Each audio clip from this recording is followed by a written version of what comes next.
Little Wing is now streaming on Paramount Plus. I'm in a period of emotional upheaval. Is that all the I don't care crap? A little adventure. Where are you going? I'm gonna steal a bird from the Russian pigeon mafia. Let's do it. Goes a long way. Starring Brooklyn Prince with Kelly Riley and Brian Cox. Life can hurt, but life is sweet. Little Wing, rated PG-13, may be inappropriate for children under 13. Now streaming exclusively on Paramount Plus. This episode is brought to you by Paramount Plus. Get in, loser! Mean Girls is now streaming on Paramount Plus. Join Katie Heron as she meets the plastics in Tina Fey's new twist on the modern classic. Get ready for more of the rumors, backstabbing, and jokes you loved from the original movie with some fetch surprises. Rated PG-13. Wear pink and head to ParamountPlus.com to try it free.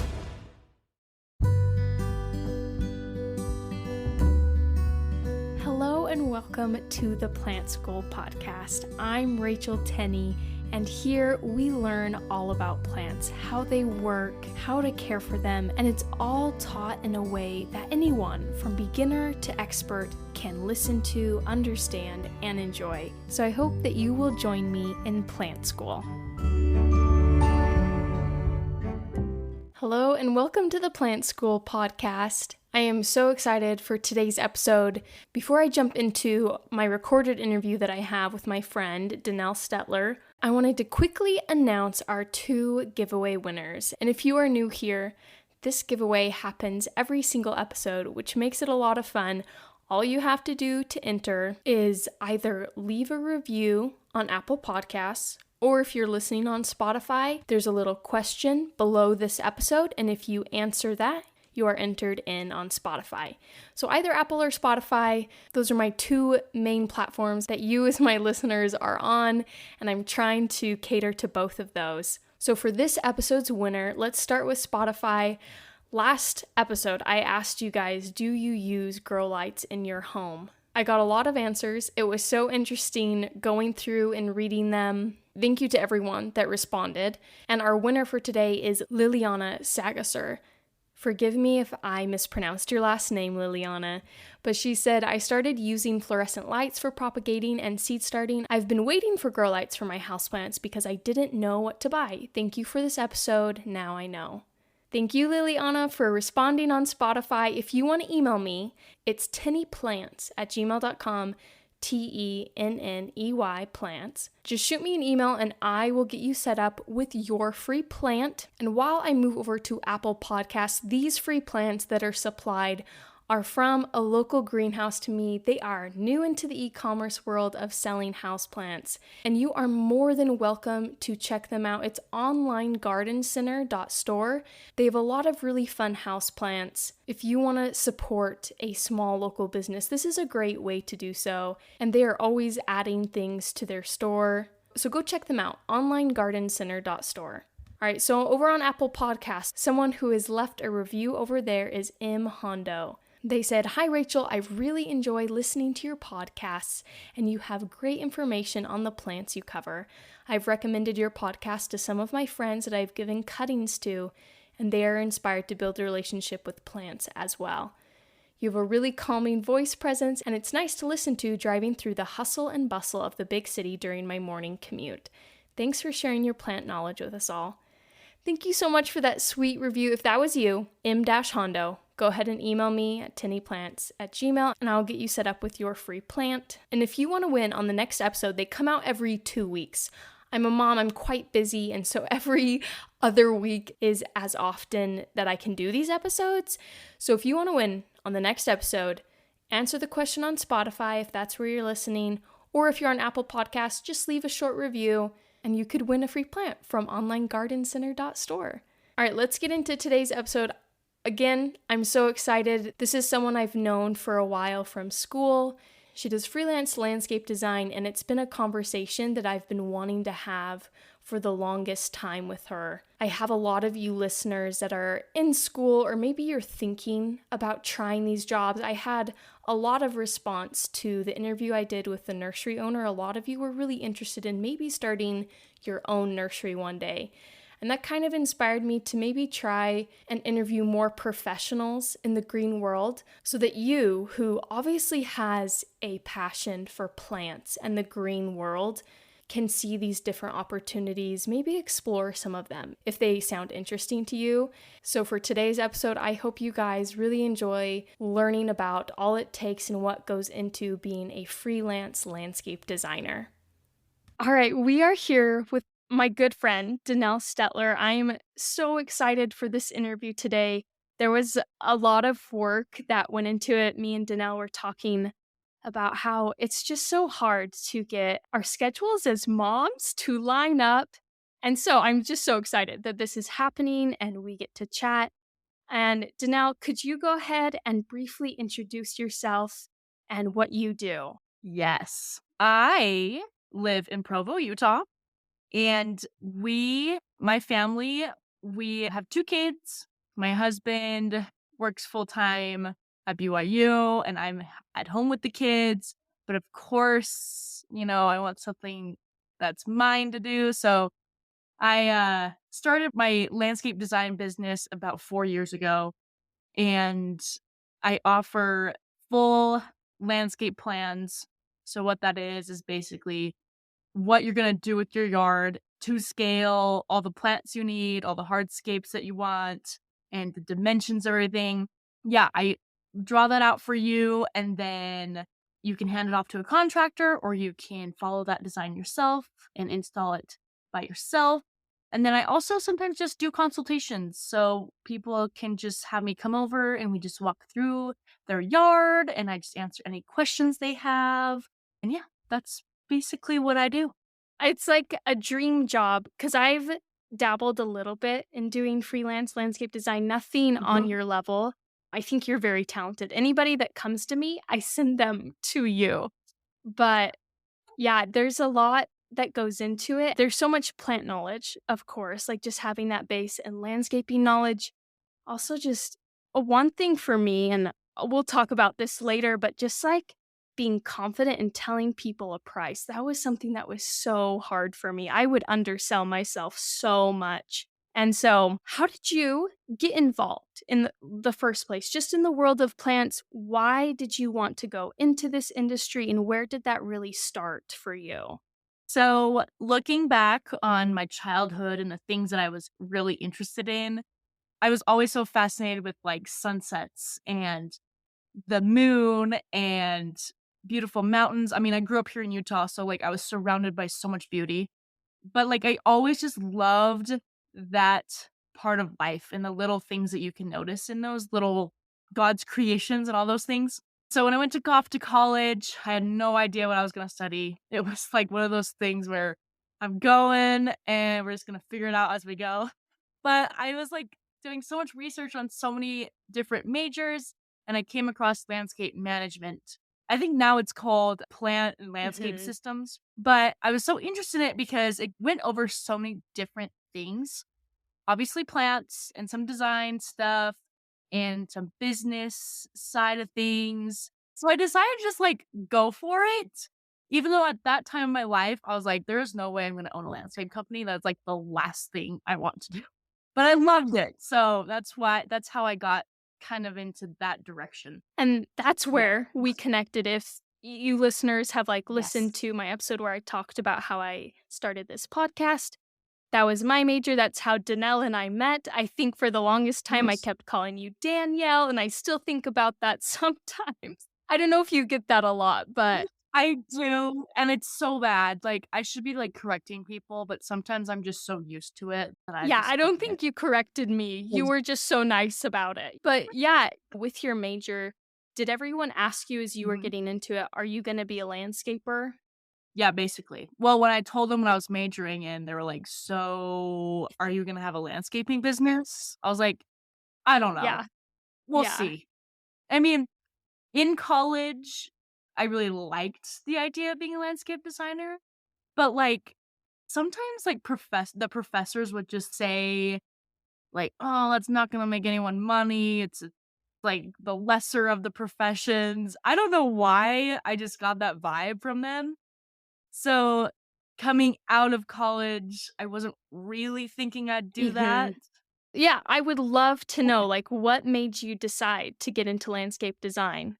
So in college, we had to do internships, and I did one at a garden center or a garden nursery, whatever you want to call it. And that's where I really learned about all the plants and how to take care of the plants and what to put on plants when it has this type of disease and yada yada. And so after college, I worked for a couple more garden centers and I just kept getting a lot more knowledge about things. And that's when I kind of realized, okay, I really like working with people and figuring out what they want. I loved like pulling plants for them and like kind of figuring out, okay, you can layer it this way, you can put these together. And so I had a baby, my first kid, and I realized, holy cow, I do not want to work for people anymore. I'm just gonna try the design thing. I was gonna try it because I liked it at the garden center. So I'm gonna try it out. And I started just doing designs for people that I knew, like family, for Hmm. free because I still was very inexperienced. But yeah, that's how it kind of began. It began with a baby because babies just change everything in a good way. I do. And yeah, Yeah, I feel like I relate so much to that. A baby was kind of what made me go into this avenue rather than working at a landscaping company or I don't know, doing yeah, consultations. It changes things and you've got to kind of work with it. So I think that's yeah, so cool that that's kind of like looking back you can see maybe how the baby was meant to be there to get you into this.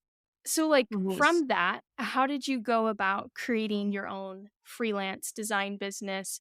You had done it for your family. Were you like, this is great. I'm Mhm. gonna, build a website and kind of open this up. What was that process like for you? Yeah, good question. It was a very kind of a slow process. I finally decided to create a website when someone I didn't even really know reached out to me and was like, "Hey, can you do a design for me?" I was like, "I don't even know you." So, okay, let's do it. So I did it and it went pretty good. I think I just started out with like my Instagram first and like kind of just posted things, like posted stuff that I knew that would help people. And then eventually I started getting more like inquiries over Instagram. Yeah, it just was a kind of a slow thing. But I was like, okay, this is making me like decent money. Like back on that money topic, like I definitely wasn't charging anything at all. But for a mom Hmm. job, first one starting out, it was great. What else? So I made a website. It was pretty simple. I learned a lot through that Hmm. process. Another skill I gained, and then it just started growing. Yeah. Yeah, that's amazing though. Putting yourself out there, I feel like that's the hardest step. Like, I hope people Yes. like this. And obviously they do. I was going to ask you, like, how many clients are you usually working with at a time? Does it depend on the season or, yeah, what does that look like? Yes. So last year was probably my busiest year. Congrats. And That's awesome. thank you. I've definitely slowed it down though, having my second Hmm. baby. But last year, let's see, I was probably at my most busiest. I had like 7 going at a time. Oh my It gosh. was overwhelming. But I don't know, like for me, the best load was probably like 2 or 3 at a time. I could like really spend time on it and it wasn't stressful for me. I think And one would overwhelm me. I think I've worked at two at a time, two designs. I was mhm. like losing my mind. I'm like, I can't imagine Yeah, 7. it was bad. So Mhm. far in this journey, what lessons have you learned along the way? If someone was wanting to be a freelance landscape designer, what kind of like lessons would Mhm. you say, oh, don't make this mistake or watch out for this? Let's see. You're gonna make a lot of mistakes, but I'm gonna say, okay, there's 3 different things I can think of. So one is you're gonna come up with something that works for you, but having a nice design process. I feel like when I started out, this wasn't very obvious to me, but now it is. Don't start by planning with the plants. Mm. I don't know why. I don't know. Probably because that's like the thing I enjoy most. I was like, oh, let's just do the plants first. Like, what plants should we choose first? But you have to start with the hardscapes and the structures and all those things that are going to be a little more permanent. Start with those and then work your way to things that are a little more easily adjusted, like plants. Okay. So that is one thing that I learned. And then two, getting a good list of questions you like to ask clients.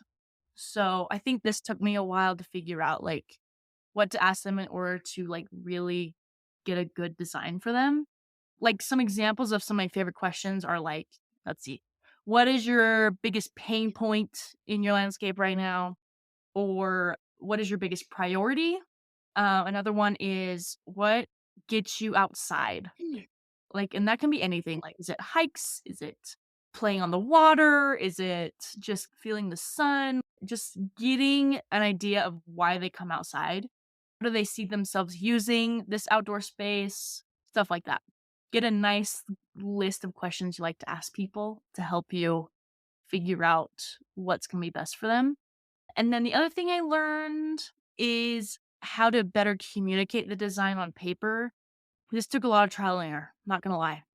Looking back, I'm like, wow, that was very gross. Very unneat, like so not neat. But I don't know. I think the biggest thing I learned is make sure you got a different line weight for, you know, elevation, showing the different elevations, and then good labeling and just over communicate what you want to happen.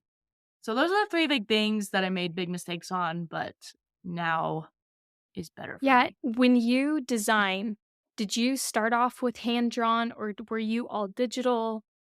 And like, what do you use for those That's a good. digital designs? In college, I pretty much only did hand drawn. That's pretty much all they Yeah. had us do. And then I kind of did a few of my first designs were still hand drawn. And then I discovered Concepts. It is an app that you can download on your iPad. It is wonderful. You can do everything to scale. It still looks that hand-drawn Mhm. feel, but it's just a little more accurate, at least for me. I would imagine Then it's a paid I app. Is that right? yes, but it's pretty affordable. They might have changed it since, but it's like $30 or $35 a Oh. year. Oh, that's a great deal. That's an amazing I deal. know. They might have Yeah. changed it though. I have to look it up. But it's a steal. Yeah. Especially if you're creating Yeah. designs for other people, that's so easy to earn Mhm. that cost back. Yeah. Exactly. I do have to say though, like, if you're gonna do like something super intense, super detailed, I would go probably away from Concepts, but the designs I mostly deal with, it works great. And by So, designs you mostly deal with, is that like residential? Is that more what you mean? yes. Like if you're gonna be engineering a retaining wall or something, it's probably a little hard to do on Concepts. Gotcha. Okay. So it has its limits. Yeah, But it for does. $35 a Yes. year, that's pretty good. It is So for good. most clients, are you sticking with Concepts, creating their design for them and delivering that to them? Okay. Yes. I have tried to play around with a CAD Mhm. program. We'll see. It might be a new thing this year, but All the power to you though if yeah, you do try CAD. I I yeah, think I did it because we would get CAD for free as students. And so I think I downloaded yeah. it with high hopes that I could figure this out, and it was Mhm. beyond me. And I am so jealous Yep. because I think they teach CAD now. And I'm like, man, I wish we Yeah. had that because, like you said, all we learned how to do was by hand. And that's what I deliver to people if they ever ask. It's like, Yeah. I don't know anything else. Like, here's my hand drawn Mhm. design. I'll have Yeah. to check out Concepts if a client ever comes my way again and I feel up to accepting it. Yeah. Concepts is pretty easy to learn, so don't feel too That's overwhelmed. good. Not like Mhm. CAD. Not like CAD. So, when you are designing someone's landscape, do you have like personal philosophies that you are implementing in? I know on your website you talked about how what was it? Your landscape doesn't need to Mhm. just be a lawn, I think is how it was worded. And so, is that like Yeah. something that you bring in? And what else do you bring into your designs? Basically, my personal philosophy is I want these little patches of land that people own to be good for them, but also good for the earth. So how I do this is for them, I want them to have a space where it's easier for them to just appreciate God's creations, all the beautiful things, also have it being suited for your climate. And then I just really want people to have something in their yard, one thing that's edible, one thing that can be healing, and one thing that is native. I love that. And maybe you can multiply all those things. I really try to incorporate that because I feel like using plants for one that are not native or come from a completely different area of the world and trying to make it work is just bad. One, it's not gonna look healthy, and two, you're gonna be putting all this synthetic fertilizer and stuff to make it look good, and that's just not good for the earth. So basically my philosophy is do a landscape works for your climate and have it benefit you as well. Are there Yeah. plants that you like avoid because they are so heavily used and brought in from like a different country? Yeah, the number one that comes to my mind is Mm. boxwoods.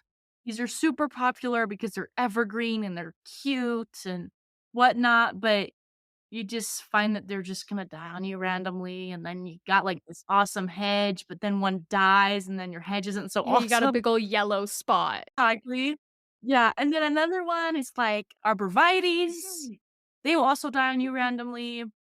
Sometimes burning bushes. Really? They look awesome in the fall, but there's better options. And I think like going back to what you said about natives, I feel like people overlook Mhm. native plants in a landscape, which is it just seems counterintuitive. It's like if it grows here naturally, you can have it in your Yeah. landscape. And it often looks really good just out of curiosity. And I know not a lot of my listeners are here like in the West. I'm sure there's a good portion that are, but like what are some of your favorite natives that you like implementing into a landscape? Good question. These are mostly native to the Intermountain West, but junipers and then a lot of penstemons. Let's see what else. What's it called? This is my mom brain kicking in. I feel ya. I've been there. Um, Do losing you my ever use mind. yarrow? Is that a Utah native? I don't know if it is. Okay. Yes. Love Okay. Noro. Yes, it is a native. Let's see. Choke cherries are sort of native, but it has to be in the right environment. I love those though. I also really like here's some well adapted ones. So like crab apples, or there are some hibiscus varieties that do pretty okay. Yeah. Okay. Those are some good options. And then with you said you like to have a plant in there that's edible. Does that depend on the Mhm. client and what they're interested in, I guess, eating? Or yeah, and Yeah. like what are your Yeah. favorite type of plants to use? Is it usually a tree? Is it a shrub? It could be a tree, so something like a fruit tree or something like an elderberry that is edible, but also healing, or just making sure they're planning out like a edible garden well, or just putting like herbs in every so often. Like there are some herbs that are pretty hardy that'll do well that you can grow year after year. Would that be Um, things like yeah. all I can think of is mint, and I feel like that one goes a little crazy. So what are some other ones that are hardy? Man, it goes crazy. Or like maybe Okay. oregano. Sometimes you can get away with rosemary. What else? Something like calendula. Do you keep This is track of all the plants? Because, like, when I would design, I'd get so overwhelmed. I feel like I had to relearn plants again and again. yeah, So, do you like have a list of mhm, like, these are my favorites, or is it kind of just you search for them again and again, like I had to do? yeah. So I actually have this running list I have on just a Excel Okay, document smart. that helps me keep organized. So yeah, when I come across something that I like or that I've talked to about other designers that works well, then I like will add it to my list. So yeah. Gotcha. So, if someone is wanting to design out their own yard, what advice would you give to them? Mhm. Would you advise them to find someone like you who can do a consultation or create, a master landscape? Or would you say, if you're really into it, have a whack at it? Like, what are your thoughts about that? I say totally try to have a whack at it yourself first. Like, why Mhm. not? Right? And if you feel overwhelmed, then try to reach out to someone like me. My main tips for that would be one, try to get some sort of like site plan or base map figured out. So mark out your property lines and where your house sits and any other existing features like big trees or sheds or driveways. I always use Google Maps, but like, what do you do as a professional? So for me, I use a combination of like a Google Map thing, and then I also make sure I take measurements when I'm on Okay. site. And you can do that too. Sometimes I'll just print out like a bird's eye view, and then when I'm on site, I will kind of just double check important measurements. So like how far the house is away from the property line to make sure that's right. And then also really make sure existing features are measured out correctly. So I would recommend doing that. It doesn't have to be absolutely perfect, just something to help you get some sketches down. So I'd create that, make some copies, and just start sketching what you're envisioning. Okay. And then the other thing I would do is zone out areas by sun exposure. This is where it's really helpful that you are kind of doing this, is because you're there a lot and you can kind of figure out, okay, this spot gets a lot of sun, or this spot gets a ton of morning sun, but in the afternoon it's completely shaded. So just kind of make notes of those little like microclimates is what people say in the landscape world. That's why I want people to try it themselves, because they can notice those things a little better than a designer can, even though we try to really map all that out. But for you, you can notice those little things that we might miss, although we try not to. Yeah. Then be honest with yourself. Be real with yourself on like how much maintenance you will do, even in like your super busy months of the year. And then my other piece of advice is, if you're debating whether to make something bigger or not, always make it bigger, especially like a patio. Oh, okay. You will not regret. So yeah, those are my top two.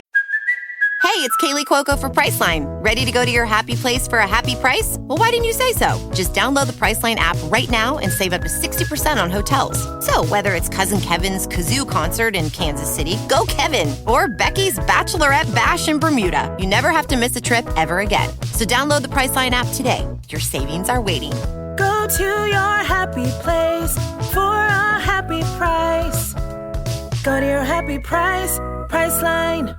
Does making it bigger apply to the plants that you're bringing in, or is it simply like more hardscape? More Okay. hardscape.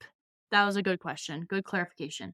As for plants, always look for the size it'll grow and make sure there's room for that max size. Because if not, you may look at the plant in the nursery and be like, oh, this thing's so cute, it'll fit perfect. But it's definitely not full size when you buy it.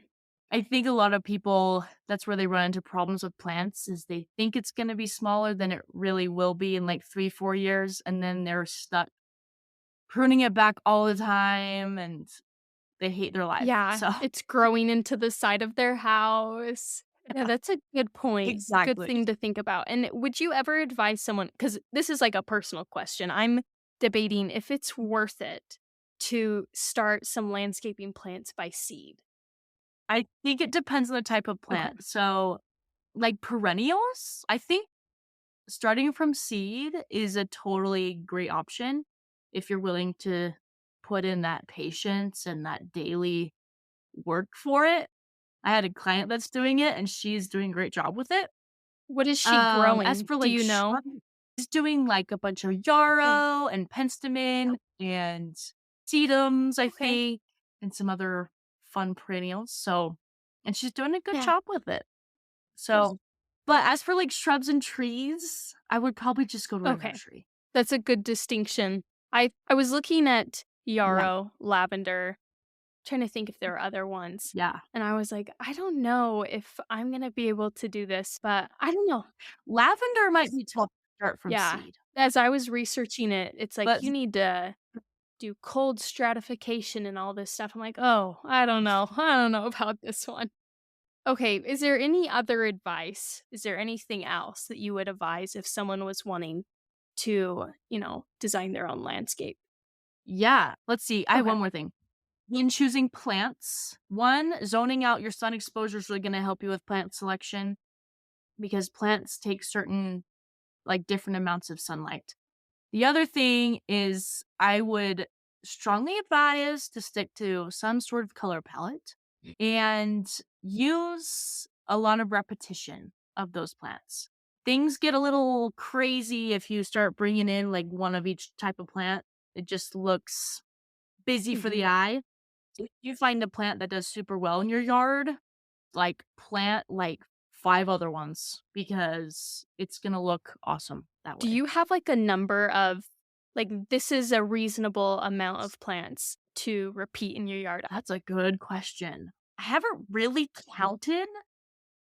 That is another thing I've learned is like in when I started designing, I would just go crazy on the different variety, the amount of different kinds of plants I would put on the list. Mhm. But I think that's still a little busy. So obviously it's going to change with like your size of yard.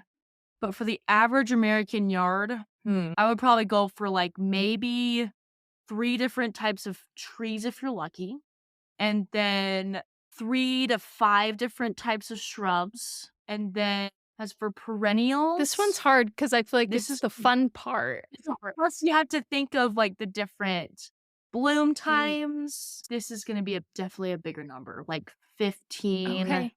It's gonna be a lot more if you have a shaded area versus a really sunny area. Those are gonna be different plants. Yeah, 15 to, like, 30 different kinds of Okay. That's perennials. like a good selection to work with. It Yeah. is, and you can even go less, like, depending on your vibe, but Yeah. Do you yeah. ever like draw inspiration from Pinterest or things like that? That's a good question. I think I draw a lot of inspiration from Pinterest for, like, hardscape Okay. stuff. Plants, though, are a little tougher because I know that everything I look at on there isn't gonna fit my climate. Mm-hmm. So I try to keep it realistic there. If I wanna look for, like, plant inspiration for my climate, I go to, like, a garden that's near me. So if you live somewhere else that's not Intermountain West, go to, like, gardens that are around you and see what works well. There is a couple gardens here. One is the Red Butte Garden up in Salt Lake, and then the other one is Water Conservation or Garden Park in West Jordan, I believe. Okay. So those are 2 great places to find inspiration. And for you, look for gardens that are around you. That is the most So, genius tip I've ever heard. Because, like, going to a nursery, sometimes nurseries sell things that don't always fit the climate, or yeah. like we talked about going to Mhm. Pinterest, it's not always your climate. And so, yeah, going to a garden, Yeah. I'm definitely gonna hit up some and be snapping pictures all over the place. Yes. And Yes. speaking of, like, finding plants that fit your climate, do you stick to kind of like I know that plants will have, like, their zone mapping of this works in zone Mhm. 7. Do you follow that? Yeah. Do you find that to be pretty reliable, or do you look at other indicators? Good question. So Utah is unique. It probably won't be this hard in other parts of the country or the world. You kind of have to look at, like, is it in a low spot? It's going to be a little bit colder in that low spot. Is it in a higher spot, more elevation? The sun is going to be more intense. So I like the zone. It's a good general guideline. But if you know it's going to be a little bit colder than like zone 7, then I play it safe and I just get plants that are like zone 5 Okay. so that they'll handle that colder weather that is most likely going to happen in that area. Or let's see, sun exposure. If you're up in a higher elevation, that sun's going to be more intense, but it's also cold. So you have to find plants like sun, but also can handle like a 5 or a 4 zone. So That's smart to just, like, go down a zone or 2 just to make sure that it will survive yeah, the hot and cold environment that it's gonna be in, especially the cold. So, yes. kind of taking a little bit of a step back, I want to know what are the best parts of having your own business doing this freelance landscape design?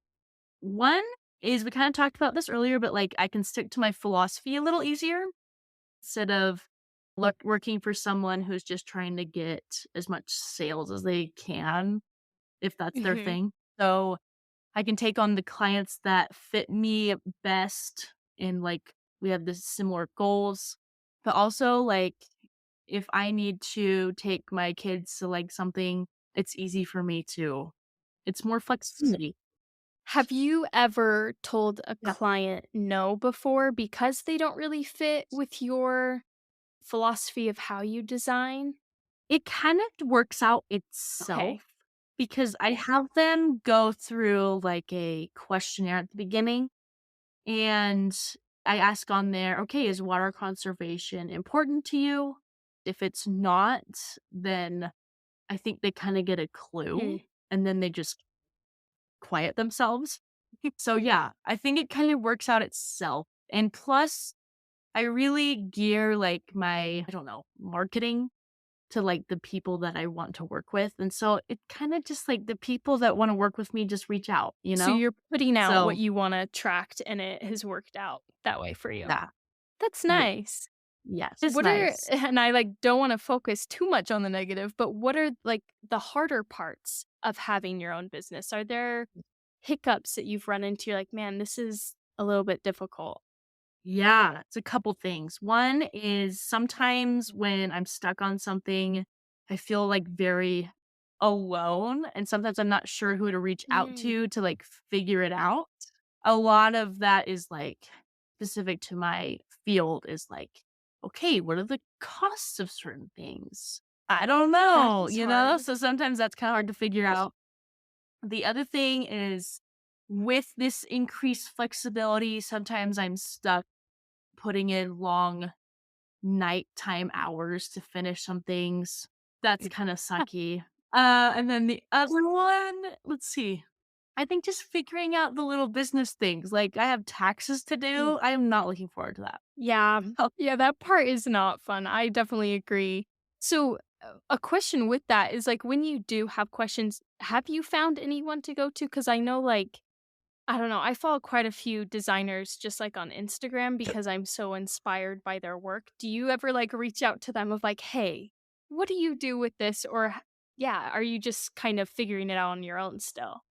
first, I was very on my own, but I have finally found a nice group of designers that we actually like meet How monthly. fun. It's awesome. So they've been a really big help to me. And they're all kind of in this area. Some of them live in Idaho, but yeah, So, is this on I Zoom that think you guys all get together and chat? yes, That's so nice. it is awesome. It's kind of, there's like two ladies that kind of head it up, but they've been a great resource for me.